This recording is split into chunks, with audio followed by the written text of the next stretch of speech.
19h45, la barrière Info Soir. Monsieur, dames, bonsoir et bienvenue à cette nouvelle session d'information du lundi 27 mai 2024.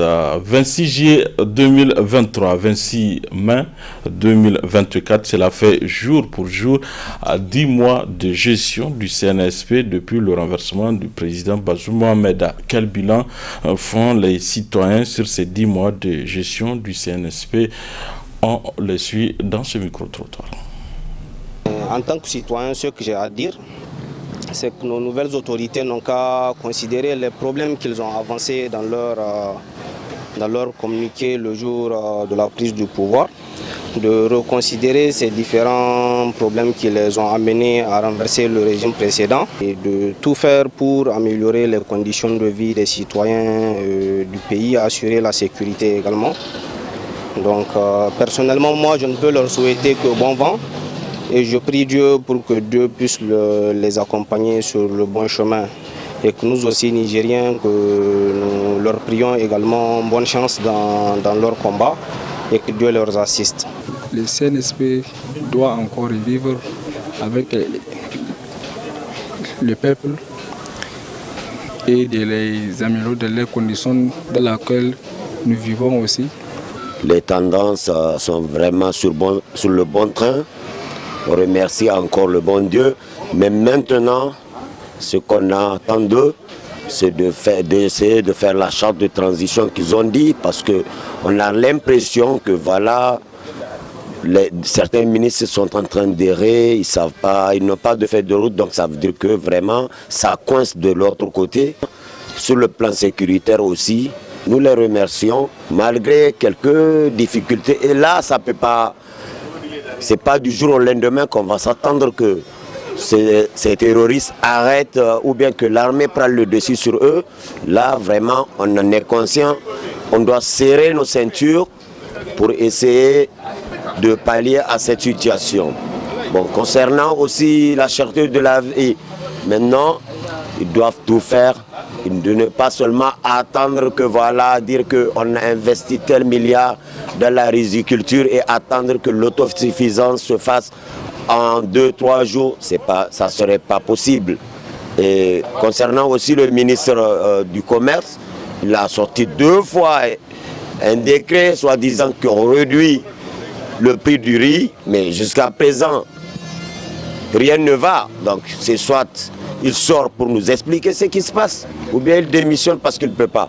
Parce que ces genres de décrets, tu ne peux pas les sortir sans pour autant consulter les grossistes. Normalement, c'est en commun accord qu'il devrait prendre la décision. Côté du président de la République aussi, il se tait encore et ça, c'est pas bon. Il doit sortir, nous encourager, il doit vraiment jouer le rôle du père de la nation.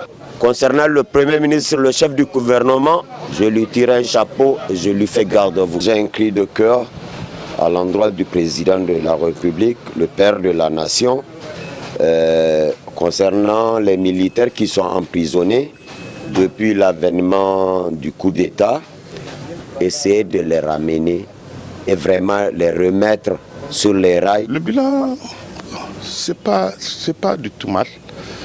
Mais ça n'a pas atteint nos espérances. Nous avons espéré mieux et au-delà. C'était pas ça. Parce qu'on pensait qu'on est sorti d'un régime d'étouffement. Nous sommes dans un régime d'exception. Exception, mais vraiment de soulagement. Que ne fut notre grande surprise maintenant de constater que vraiment, les espérances sont en train de s'envoler. Du côté de nos prisonniers, moi je veux surtout parler sur ces prisonniers militaires et politiques. Quand ils sont venus, nous avons pensé que, bon, eux, ils allaient penser à ces innocents ou bien à ces prisonniers qui ont été gardés dans un contexte que tout le monde connaît. Tout le monde connaît ce qui s'est passé pendant les 12 mois du PNDS. Donc on a arrêté des gens à tort, comme il y a des gens qui ont commis des torts aussi. Donc surtout à ces militaires qui ont été arrêtés, nous avons pensé qu'à leur arrivée, ils allaient faire un effort pour réconcilier toute l'armée nigérienne. Il suffit de libérer ces gens-là et puis faire une réconciliation. L'armée est soudée. Ensuite, quand ils sont venus au pouvoir, c'est un régime d'exception. La première des choses, c'est de prendre des mesures conservatoires. On prend tout le monde. Tous ceux dont on pense qu'ils ont la main dans ce régime-là, il faut prendre tout le monde. Et au fur et à mesure, on va égrener, tous ceux qui sont sales, on les garde, ceux qui ne sont pas. Mais on a laissé un échappatoire. Les gens sont partis. Ils sont partis maintenant, ils sont en train de s'organiser à l'extérieur du pays pour venir nous. C'est pas sérieux. Voilà, c'était là la réaction des citoyens par rapport aux 10 mois de gestion du CNSP. Le trafic routier reste toujours bloqué sur le corridor Gaïa-Cotonou malgré l'annonce de la réouverture de la frontière béninoise par le Bénin. Le Niger maintient sa frontière fermée pour des raisons sécuritaires. Une décision mal digérée par le président du Bénin qui suspend aussi la traversée par le fleuve, une situation qui a suscité les réactions des citoyens nigériens dans ce reportage signé Ismaël Boumouni et Sadou Doumi. Fermeture de la frontière fluviale entre le Niger et le Bénin, ainsi en a décidé le président béninois Patrice Talon. Ce dernier estime ne pas autoriser la traversée du fleuve Niger entre ces deux communautés frères tant que la frontière terrestre demeure fermée.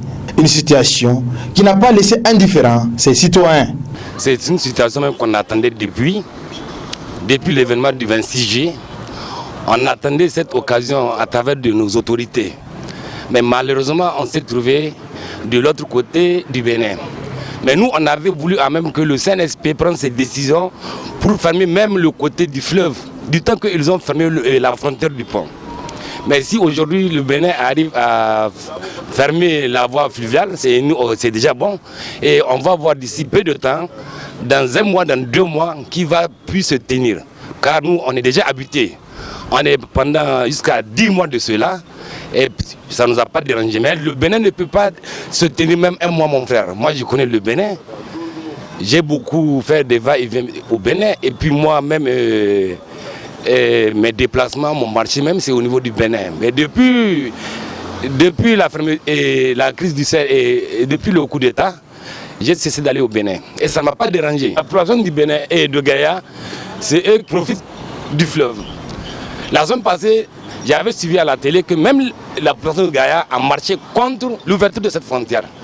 Et donc, du temps que Gaïa a pu se tenir, et nous aussi, on va se rendre, Inch'Allah, ça ne nous dérange pas. Leur président, le président béninois Patrice Talon, celui qui a décidé de fermer leurs frontières, leurs voies terrestres sur nous, sur tous les côtés. Donc, je pense le problème dans tout ça là, parce que nous, les Nigériens, on est déjà habitués, on a vu, on devrait couper notre accord. Il n'y a rien entre nous. Parce que c'est ça qu'il a décidé à son pays. Il voit qu'on n'est pas des voisins. Donc lui, de son imagination, on est tous des Africains, genre, on est des voisins, on est des pays voisins. Il devrait nous comprendre.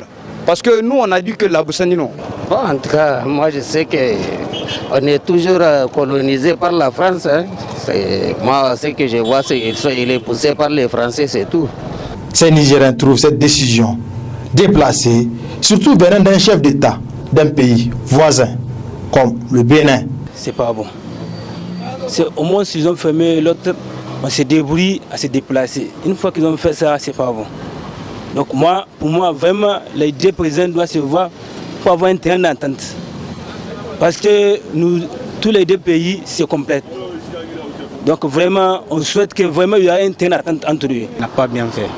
D'abord, étant africain, il devrait encore respecter ses frères africains. Il devrait faire en sorte que, au moins, les pays, les liens qui entre nous, les deux pays, de renforcer ça, pour que vraiment les frères, en tant que Béninois, en tant que Nigériens, que nous tous, on arrive vraiment à se sentir comme si on est de la même famille. Parce que ce qu'il a fait d'abord, nous, en tout cas, notre vraiment vision, à nous propres, c'est comme si il a fait ça pour lui, pas pour le pays. Comme si votre propre maison, vous fermez ça sur votre famille. Est-ce que vous voyez? Vraiment, ce qu'il a fait, c'est pas bon, et ce qu'il continue de faire, c'est pas bon. Pour nous, les deux pays d'abord, en même temps, pour aussi les liens. Parce qu'il faut toujours penser, l'histoire là, il est là. Les autorités du Niger demeurent fermes. Pas de réouverture de frontières terrestres tant que le Bénin va abriter des camps militaires français à la porte de la frontière avec le Niger. La situation sécuritaire dans la région de Tillabéri n'est pas reluisante. Des attaques de groupes armés non étatiques sont enregistrées dans les localités de cette partie du Niger. En effet, ces derniers jours, plusieurs attaques ont été perpétrées avec malheureusement des pertes en vies humaines. Face à la montée en puissance des forces armées nigériennes, les groupes terroristes ont changé leur mode opératoire. Ibrahim Yoro.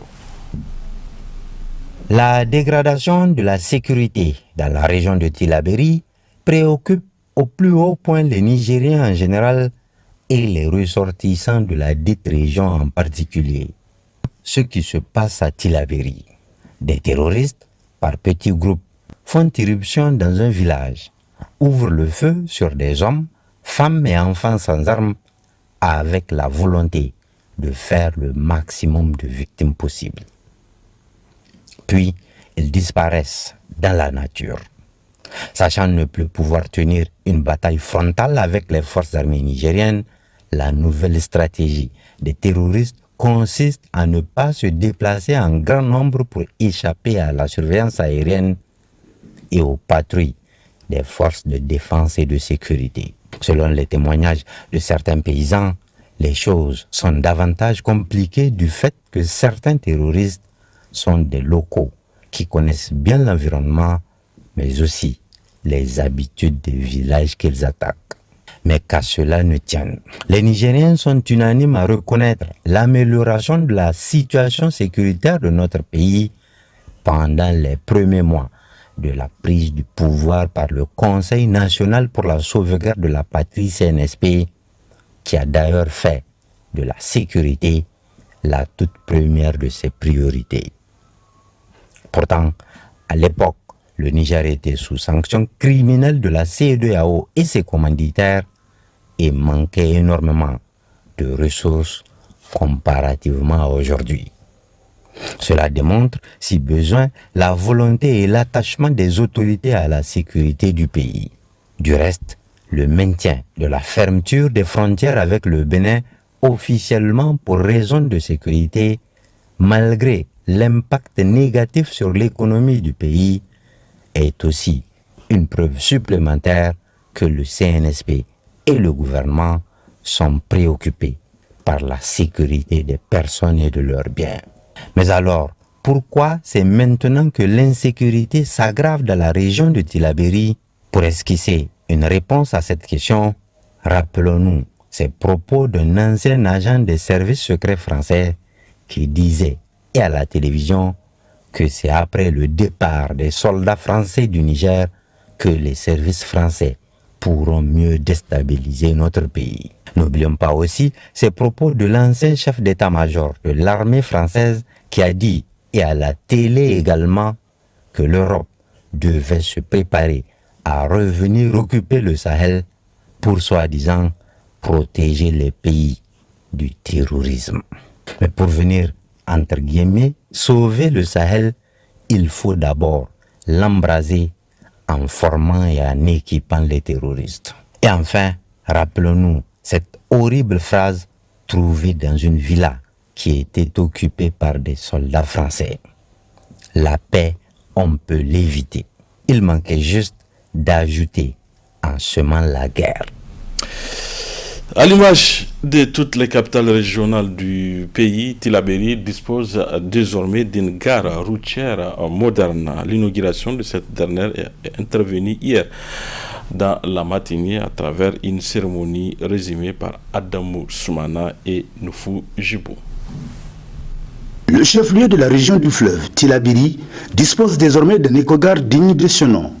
Un avènement réunissant par la présente cérémonie autorités préfectorales et municipales ainsi que l'ensemble des acteurs du transport. Prenant la parole à cette occasion, l'administrateur délégué de la commune urbaine a de prime abord remercié tous ceux qui ont œuvré pour l'aboutissement de cette infrastructure, sans oublier la situation sécuritaire.